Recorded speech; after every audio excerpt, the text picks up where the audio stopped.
ಬಯಲ್ಕೆ ಸುಲಭೋಪಾಯದಿಂದಿರಿಟ್ಟು ಬಾಹ್ಯ ಸ್ಥಳಕ್ಕೆ ಕುರುಹಾಗಿ ದಾಯದೋರಿ ಸಮಸ್ತ ಭಕ್ತನಿಕಾಯವನು ಪಾವನವ ಮಾಡಿದ ರಾಯ ಪೂರ್ವಾಚಾರ್ಯ ಸಂಗನ ಬಸವ ಶರಣಾರ್ಥಿ. ಕೋಟಿ ಕೋಟಿ ಜನರಿಗೆ ಸುಂದರವೆನಿಸಿದ, ಶಾಶ್ವತವೆನಿಸಿದ, ಸುಖವೆನಿಸಿದ ಬಾಳಿಗಂಟಿದ ಕುರೂಪವನ್ನು ಅಶಾಶ್ವತತೆಯ ದುಃಖವನ್ನು ಕೊಂಡು ವಿಷಯದ ಸುಖ ವಿಷವೆಂದಳು ಮಹಾದೇವಿ. ವಿಷಯದ ಸುಖ ವಿಷವೆಂದರಿಯದ ಮರುಳೆ ವಿಷಯಕ್ಕೆ ಅಂಗವಿಸದಿರ. ವಿಷಯದಿಂದ ಕೆಡನೆ ರಾವಣನು, ವಿಷಯದಿಂದ ಕೆಡನೆ ದೇವೇಂದ್ರನು, ವಿಷಯದಿಂದ ಆರು ಕೆಡರು ಮರುಳೆ ವಿಷಯ ನಿರ್ವಿಷಯವಾಯಿತೆನೆಗೆ ನಿನ್ನಲ್ಲಿ ಚೆನ್ನ ಮಲ್ಲಿಕಾರ್ಜುನಂಗೆ ಒಲಿದವಳ ನೀನಪ್ಪಿಯನೆಂದಡೆ ಒಣಗಿದ ಮರನನಪ್ಪಿದಂತೆ ಕಾಣ. ಬಹಳ ಸುಂದರವಾದ ಮಾರ್ಮಿಕ ಉದಾಹರಣೆಯನ್ನು ಮಹಾದೇವಿ ತಾಯಿ ಕೊಡ್ತಾ ಇದ್ದಾರೆ. ವಿಷಯದ ಸುಖ ವಿಷವೆಂದರಿಯದೆ. ವಿಷಯದ ವಿಷಯ ಅಂದರೆ ಗೊತ್ತು ನಿಮಗೆ ಯಾವ್ಯಾವಂತಾರು ವಿಷಯಗಳಂತ? ಶಬ್ದ, ಸ್ಪರ್ಶ, ರೂಪ, ರಸ, ಗಂಧ.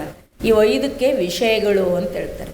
ಈ ವಿಷಯಗಳು ಒಂದು ವೇಳೆ ಅದರ ಒಳಗಿರ್ತಕ್ಕಂಥ ಒಂದು ತೆಗೆದ್ರೆ ಏನು ಉಳಿತದ? ವಿಷ. ಯಾವಾಗ ಅನ್ನೋದು ಸಂಯಮದ ಸಂಕೇತ. ಈ ವಿಷಯಗಳನ್ನು ಸಂಯಮದಿಂದ ಮಿತಿಯಲ್ಲಿ ಇತಿಯಲ್ಲಿ ಹಿತವಾಗಿ ಬಳಸಿದ್ವಿ ಅಂತ ಕೇಳಿದ್ರೆ ಅದು ವಿಷ ಆಗೋದಿಲ್ಲ. ಇಲ್ಲದಿದ್ದರೆ ಪ್ರತಿಯೊಂದು ವಿಷಯದ, ನೋಡುವುದು ವಿಷಯದ, ಮುಟ್ಟುವುದು ವಿಷಯದ, ಉಣ್ಣುವುದು ವಿಷಯದ, ತಿನ್ನುವುದು ವಿಷಯದ, ಕುಡಿಯುವುದು ವಿಷಯದ, ಸ್ಪರ್ಶಿಸುವುದು ವಿಷಯದ, ಪ್ರತಿಯೊಂದು ಕೂಡ ನಮಗೆ ವಿಷವಾಗಿ ಪರಿಣಮಿಸ್ತದೆ. ಈ ವಿಷಯದೊಳಗಿನ ವಿಷವನ್ನು ಅರಿಯದೇ ಇದ್ದರೆ ನಾವು ಮರುಳರು ಅಂತ ಹೇಳ್ತಾ ಇದ್ದಾಳೆ ಮಹಾದೇವಿ ತಾಯಿ. ಈ ವಿಷಯದಿಂದ ಯಾರ್ಯಾರು ಕೆಟ್ಟಿಲ್ಲ ಉದಾಹರಣೆಯನ್ನು ಕೊಡ್ತಾ ಇದ್ದಾಳೆ. ಮನೋಪದೇಶ, ಅದರ ಜೊತೆಗೆ ಮನಸ್ಸಿಗೆ ಪರೋಪದೇಶ, ಅಂದರೆ ಹಿಂದೆ ಯಾರ್ಯಾರು ಕೆಟ್ಟು ಹೋಗ್ಯಾರ ಅದನ್ನು ಸ್ವಲ್ಪ ನೋಡು ಅಂತ ಹೇಳ್ತಾರೆ. ಮನಸ್ಸಿಗೆ 2 ಥರದ ಉಪದೇಶದ, ಒಂದು ಸ್ವ ಉಪದೇಶ, ನಮಗೆ ನಾವೇ ಮಾಡ್ಕೊಳ್ಳೋದು. ಇನ್ನೊಂದು ಪರೋಪದೇಶ ಅಂದ್ರೆ ಇದರಿಂದ ಯಾರ್ಯಾರು ಹಾಳಾಗಿದಾರ ಅಥವಾ ಇದರಿಂದ ಯಾರ್ಯಾರು ಒಳ್ಳೆಯವರಾಗಿದ್ದಾರ ಅಂತ 2 ಉದಾಹರಣೆಗಳನ್ನು ಕೊಡೋದರ ಮೂಲಕವಾಗಿ ಮನಸ್ಸಿಗೆ ತಿದ್ದುವ ಪರಿ. ಎಂಥ ಉದಾಹರಣೆ ಕೊಡ್ತಾಳಂದರೆ, ಚೆನ್ನ ಮಲ್ಲಿಕಾರ್ಜುನಂಗೆ ಒಲಿದವಳ ನೀನಪ್ಪಿದೆನೆಂದಡೆ ಒಣಗಿದ ಮರನ ಅಪ್ಪಿದಂತೆ. ಒಣಗಿದ ಮರ ಅಂದರೆ ವಿಷಯ ರಸವೇ ಎಲ್ಲಿಲ್ಲ ಅದು ಶವಕ್ಕೆ ಸಮಾನ ಆಗಿರ್ತದೆ ದೇಹ. ವಿಷಯ ರಸ ಇಲ್ಲದೇ ಇರ್ತಕ್ಕಂಥವಳಲ್ಲಿ ನೀನು ಒಂದು ವೇಳೆ ಅಪ್ಪಿ ಸುಖವನ್ನು ಪಡಿವೆ ಅಂತ ಹೇಳಿದ್ರೆ ಅದು ಒಣಗಿದ ಮರನಪ್ಪಿದಂತೆ, ನಿನಗೆ ಯಾವುದೇ ರೀತಿಯ ಸುಖ ನನ್ನಿಂದ ಸಿಗುವುದಿಲ್ಲ ಅಂತಕ್ಕಂಥ ಮಾತು ಕಾಮುಕರಿಗೆ ಹೇಳ್ತಾ ಬಂದಿದ್ದಾಳೆ. ವಿಚಾರ ಮಾಡಬೇಕು ನಾವು. ಬಂಗಾರದ ಬಟ್ಲದ, ಮುತ್ತು ರತ್ನಗಳ ಅಲಂಕಾರದ, ಆಕಳ ಹಾಲದ, ಹಿತವಾಗಿ ಮಿತವಾಗಿ ಕಾಯಿಸಿರ್ತಕ್ಕಂಥದ್ದು, ಅದರೊಳಗೆ ಬಾದಾಮಿ ಪೌಡರ್ದ, ಕೇಸರಿ ಅದ, ಎಲ್ಲ ಹಾಕಿ ಸುಗಂಧ ಪೂರಿತವಾಗಿರ್ತಕ್ಕಂಥ ಹಾಲು ಕೊಡುವ ಕೈಗಳು ಕೂಡ ಅಂತಿಂಥ ಕೈಗಳೆಲ್ಲ ಮಹಾರಾಜನ ಕೈಗಳದವ. ಅತ್ಯಂತ ಸಿರಿವಂತಿಕೆಯಲ್ಲಿ ಲುಳಾಡ್ತಕ್ಕಂಥ ಕೈಗಳದವ. ಮತ್ತು ಭಾಳ ಬಯಸಿ ಹಾಲು ಕೊಡಲಿಕ್ಕೆ ಬಂದಾಗಲೂ ಕೂಡ ಅದರಲ್ಲಿ ವಿಷ ಅಂತ ತಿಳ್ಕೊಂಡಳಲ್ಲ ಮಹಾದೇವಿ. ಅದು ಸಾಮಾನ್ಯ ಸಾಧನೆನ? ಯಾವುದೋ ಒಂದು ಬಿಡೆಗೊಳಗಾಗ್ತದೆ ನಮ್ಮ ಮನಸ್ಸು, ಯಾವುದೋ ಒಂದು ಬಿಡೆಗೊಳಗಾಗ್ತದೆ. ಇವ್ರು ಕೊಟ್ಟಾರಂತಾರ ಊಟ ಮಾಡ್ತೀವಿ, ಅದರಲ್ಲಿ ಏನದ ಅಂತ ತಿಳಿಯದ ಅಜ್ಞಾನಕ್ಕಾದ್ರೆ ಊಟ ಮಾಡ್ತೀವಿ. ಆದರೆ ಯಾವುದೇ ರೀತಿಯ ಬಿಡೆ ಇಲ್ಲದೇ ಅದರಲ್ಲಿಯ ನಶ್ವರತೆ, ಆ ಸುಖದಲ್ಲಿಯ ಅಸುಖ, ದುಃಖವನ್ನು ಕಂಡಿರ್ತಕ್ಕಂಥವಳು. ನಾವು ನೋಡ್ತಾ ಇದ್ದೀವಿ, ಸಂಸಾರ ಸುಖದಿಂದ ಉದಯಿಸಿದ ಸುಖವೇ ದುಃಖವೆಂದರಿಯದ ಮನವೇ ಅಂತ ಹೇಳ್ತಾಳೆ ಮಹಾದೇವಿ ತಾಯಿ. ಯಾವುದನ್ನು ಸುಖ ಅಂತ ಹಿಡಿಲಿಕ್ಕೆ ಹೋಗ್ತೀವೋ ಅದೇ ಒಂದು ದಿವಸ ನಮಗೆ ದುಃಖವಾಗ್ತದೆ.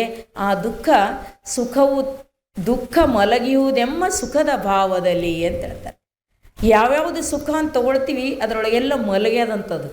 ನಾವು ಹಿಡಿದು ಕೂಡಲೇ ಎದ್ದು ಬಿಡ್ತದೆ, ಹಿಡಿದು ಕೂಡಲೇ ಎದ್ದು ಬಿಡ್ತಕ್ಕಂತಹ ಅದಕ್ಕೆ ಪ್ರತಿಯೊಬ್ಬರಲ್ಲಿನೂ ಆ ಅರಿವು ಬೇಕು.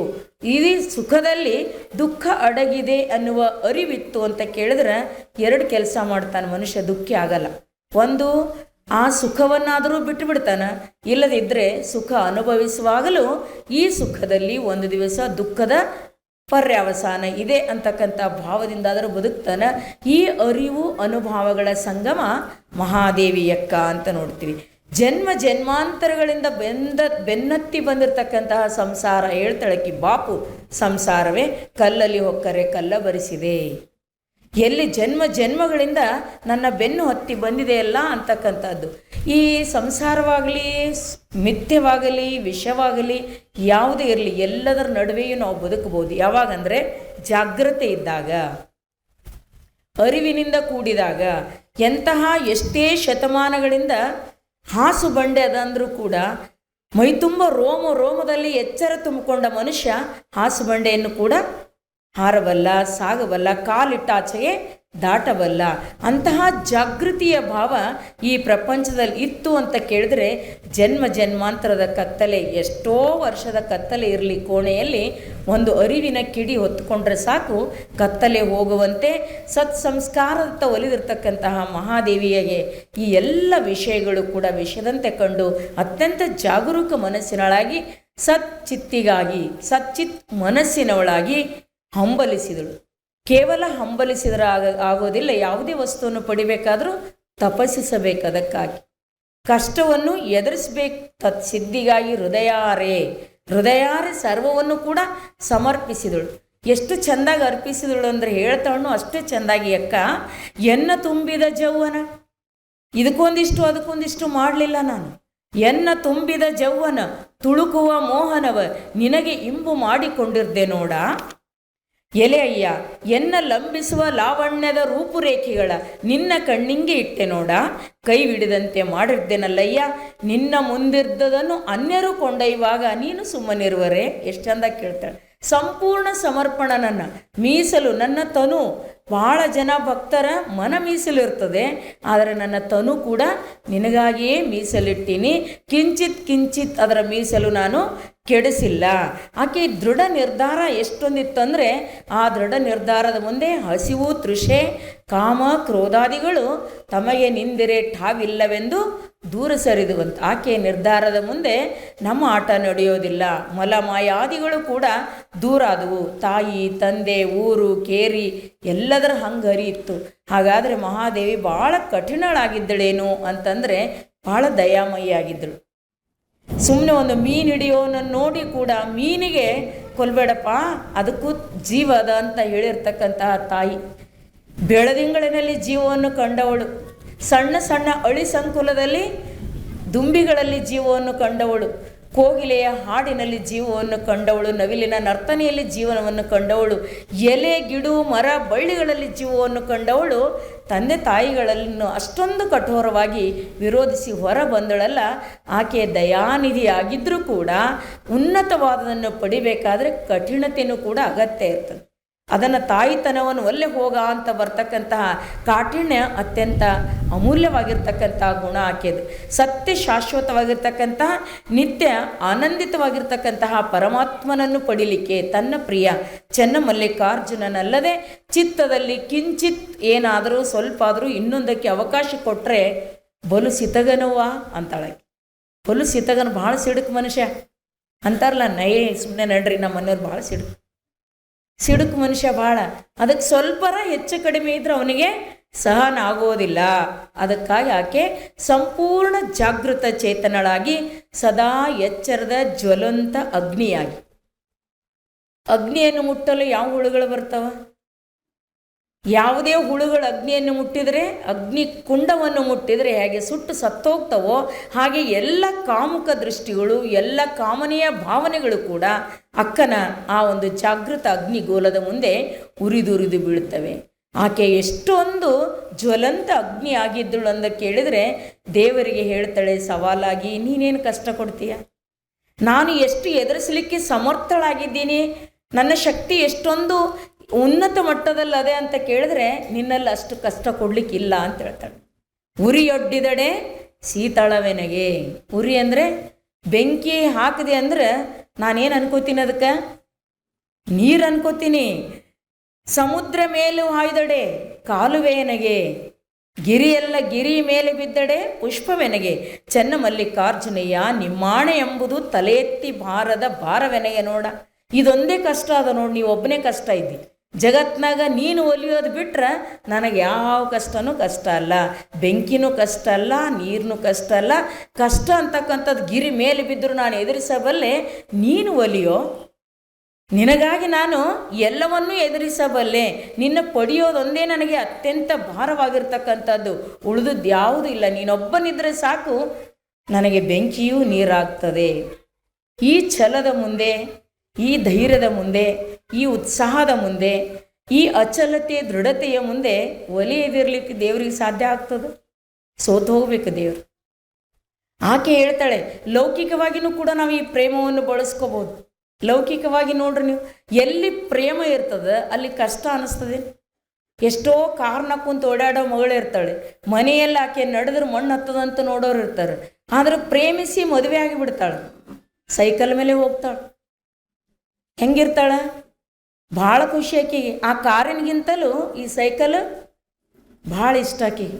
ಸೈಕಲ್ ತನ್ನ ಗಂಡ, ತಾನು ಸೈಕಲ್ ತಗಡದ ಮನೆ ಇರಲಿ, ಮಹಲ್ನೊಳಗಿದ್ದವಳಿದ್ದಳು, ತಗಡದ ಮನೆ ಇದ್ರೂ ಕೂಡ, ಎರಡೇ ಸೀರೆ ಇದ್ರೂ ಕಷ್ಟ ಕಷ್ಟ ಅನಿಸ್ಕೊಳ್ಳಲ್ಲ. ಬೇಡಿದ್ದೆಲ್ಲ ತಂದೆ ತಾಯಿಯ ಮನೆಯಲ್ಲಿ ಪಡೆದರೂ ಕೂಡ ಪ್ರೀತಿಸಿ ಮದುವೆ ಆಗಿರ್ತಕ್ಕಂತಹ ಗಂಡನ ಮನೆ ಆಕೆಗೆ ಎಷ್ಟೊಂದು ಪ್ರಿಯ ಇರ್ತದೆ. ತಂದೆ ತಾಯಿಗಳು ಸುಮ್ಮನೆ ಹಲುಬ್ತಿರ್ತಾರೆ, ಸುಮ್ಮನೆ ನಮ್ಮ ಮಗಳು ಹೆಂಗದಳೋ ಹೆಂಗಿಲ್ಲೋ ಹೆಂಗದಳೋ. ಆಕೆ ಹೆಂಗಿರ್ತಾಳೆ? ಭಾಳ ಖುಷಿದೊಳಗಿರ್ತಾಳೆ. ಯಾಕಂದರೆ ಆಕೆ ಉರಿಯೊಡ್ಡಿದಡೆ ಶೀತಳ ಆಗಿರ್ತದೆ. ಪ್ರೇಮದ ಮುಂದೆ, ಪ್ರೇಮದ ಶಕ್ತಿ ಜಗತ್ತಿನಲ್ಲಿ ಎಲ್ಲ ಶಕ್ತಿಗಳಿಗಿಂತ, ಅಣುಬಾಂಬಿನ ಶಕ್ತಿಗಿಂತಲೂ ಪ್ರೇಮದ ಶಕ್ತಿ ಭಾಳ ದೊಡ್ಡದದು. ನಮಗೆ ಹಂಗೆ ಮಾಡೋಕ್ಕೆ ಬರಲ್ಲ. ಪ್ರೇಮ ಯಾವುದ್ರೊಳಗೂ ಪರಿಪೂರ್ಣ ಮಾಡಲ್ಲ, ಎಲ್ಲದರಗೂ ಕಚ್ಚಪಕ್ಕನೆ. ಪರಿಪೂರ್ಣ ಪ್ರೇಮ ಒಂದು ವೇಳೆ ನಾವು ಮಾಡಿದ್ವಿ ಅಂತ ಕೇಳಿದ್ರೆ, ಇಲ್ಲೇ ಎಲ್ಲಿ ನಿಂತೀವಿ ಅಲ್ಲಿಂದಲೇ ಎತ್ಕೊಳ್ತಾನೆ ಪರಮಾತ್ಮ. ಯಾವುದ್ರೊಳಗಾದರೂ ಪರಿಪೂರ್ಣ ಇರಲಿ. ಅಕ್ಕ ಹೇಳ್ತಾಳೆ, ನಿನ್ನರಿಕೆಯ ನರಕವೇ ಮೋಕ್ಷ ನೋಡಯ್ಯ. ನೀನು ಇದ್ದಿ ಅಂತ ಕೇಳಿದ್ರೆ, ನೀ ಇದ್ದ ನರಕನೂ ಕೂಡ ನನಗೆ ಮುಕ್ತಿ ಅದ. ಹಂಗೆ ಅಲ್ಲೇನು, ಕಾರ್ ಬಿಟ್ಟು ಸೈಕಲ್ನು ಏನದ, ಕಾರಿಗಿಂತ ಭಾರಿ ಅದ. ಹಾಗೆ ನೀನು ಉಳ್ಳ ನರಕನೇ ಏನದ ನನಗೆ, ಅದು ಮುಕ್ತಿ ನನಗೆ. ನಿನ್ನ ನರಿಯದ ಮುಕ್ತಿಯೇ ನರಕ ನೋಡಯ್ಯ. ನೀನಿಲ್ಲದೆ ಇರ್ತಕ್ಕಂತಹ ಮುಕ್ತಿ ನನಗೆ ಕೊಟ್ಟರು ಕೂಡ ಅದು ನನಗೆ ನರಕ. ನೀನು ಒಲ್ಲದ ಸುಖವೇ ದುಃಖ ನೋಡಯ್ಯ, ನೀನು ಒಲಿದ ದುಃಖವೇ ಪರಮ ಸುಖವಯ್ಯ. ಯಾಕೆ ಆಕೆಗೆ ಅಷ್ಟೊಂದು ಶಕ್ತಿ ಬಂತು ಅಂದರೆ, ಆಕೆ ಗೊತ್ತಿತ್ತು ಈ ಕಷ್ಟಗಳೆಲ್ಲ ಎಲ್ಲಿಂದ ಹರಿದು ಬರ್ಲತ್ತವ. ಅವನೇ ಇಷ್ಟಪಟ್ಟು ಕಷ್ಟ ಕೊಡುವಾಗ ಅವನಿಂದ ಬರೋದ್ರಿಂದ ಅದು ನನಗೆ ಭಾಳ ಪ್ರಿಯ. ಅವನು ಒಲ್ಲದೆ ನನಗೆ ಈ ಜಗತ್ತೆಲ್ಲವೂ ನನ್ನದೇ ಆಗಿದ್ರೂ ಕೂಡ ಅವನಿಲ್ಲದ ಜಗತ್ತು ನನಗೆ ಬೇಡ. ಸುಮ್ಮನೆ ಅಕ್ಕನ ಈ ಭಾವನೆ ಅರ್ಥ ಮಾಡ್ಕೋಬೇಕಾದ್ರೆ ನಾವು ಮತ್ತೆ ಲೌಕಿಕನೇ ಬರಬೇಕಾಗ್ತದೆ. ಯಾಕಂದ್ರೆ ನಮ್ಮ ಆ ಮಟ್ಟಕ್ಕೆ ನಮ್ಮ ಆ ಭಾವ ಇನ್ನೂ ಏರಿರೋದಿಲ್ಲ. ಸಾಮಾನ್ಯವಾಗಿ ನೋಡ್ರಿ, ನೀವು ಯಾವುದೋ ಒಂದು ಭಾಳ ದೊಡ್ಡ ಶ್ರೀಮಂತರ ಮನೆ, MLA ಇಂಥ ಮಂತ್ರಿ ಇರೋರ ಮನೆ, ಏನು ಬೇಕಾಗಿದ್ದದು ಬಟ್ಟೆಗಿಂತ ಬಂಗಾರನೇ ಮೈ ಮೇಲದು. ಅಷ್ಟು ಬಟ್ಟೆಗಿಂತಲೂ ಬಂಗಾರ ಇರ್ತಕ್ಕಂಥ ಮನೆ ಅದು. ಊಟ ತಿಂಡಿ ಕೈ ಕಾಲಿಗೆ ಒಂದೊಂದು ಆಳದವು. ಅತ್ತೆ ಮಾವ ಪ್ರೀತಿ ಮಾಡೋಂಥವ್ರು ಎಲ್ಲರ ಮನೆ ತುಂಬ ಇಷ್ಟು ಕಾಲು ಕೆಳಗೆ ಹಿಡ್ಗುಡ್ಲಾರ್ದಷ್ಟು ಪ್ರೇಮ ತುಂಬಿದ ಮನೆ ಅದ. ಆದರೆ ಒಬ್ಬ ಹೆಣ್ಮಗಳು ಮದುವೆ ಆಗೋದಕ್ಕೆ ಹೋಗೋದು ಯಾರನ್ನು ನೋಡಿ?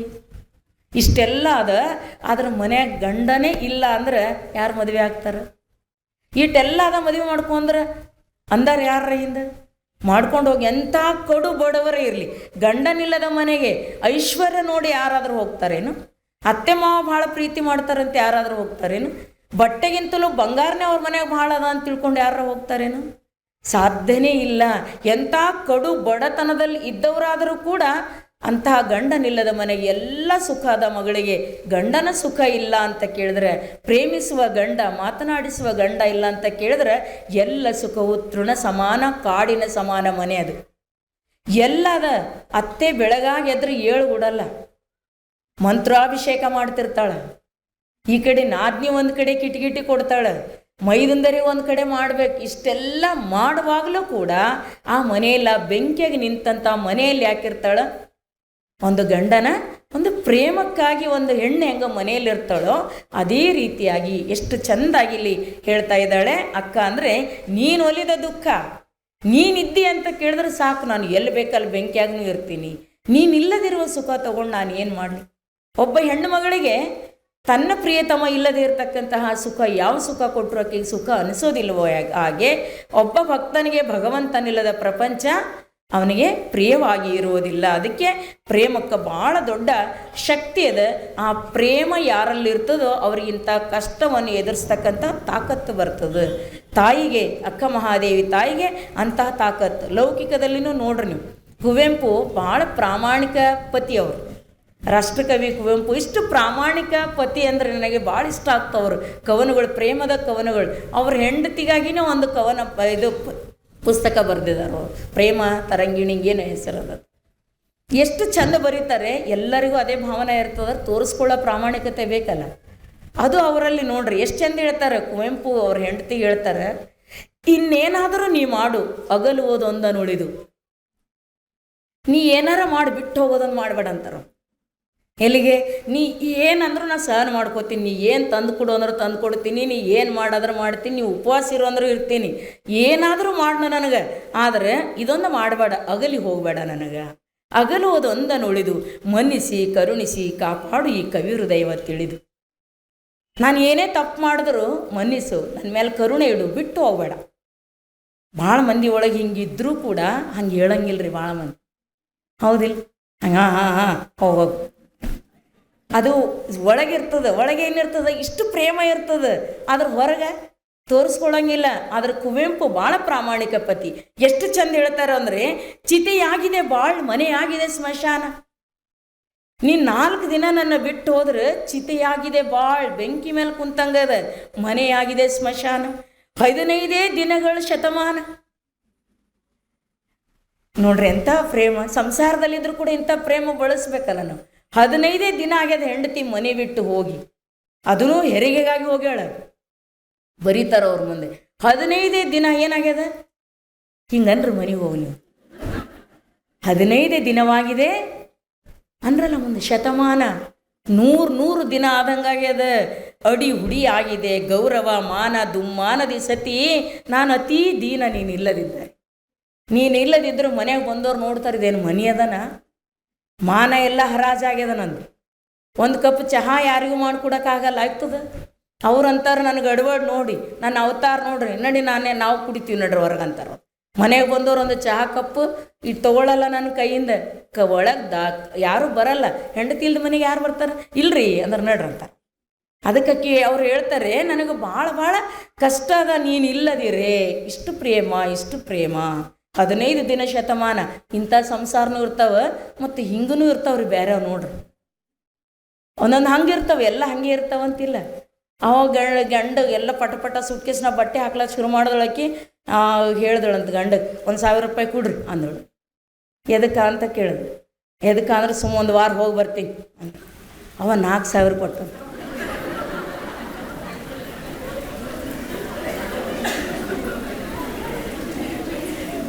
ಎಂಥ ಅನುಭವ ನೋಡ್ರಿ, ಹೇಳೋದೇ ಎತ್ತಲ್ಲ ಮುಂದೆ. 1000ಕ್ಕೆ 1 ವಾರ, ಅಷ್ಟು ಬೇಸರಾದ ಜೀವನನೂ ಇರ್ತಾವೆ, ಇರಲ್ಲ ಅಂತಲ್ಲ.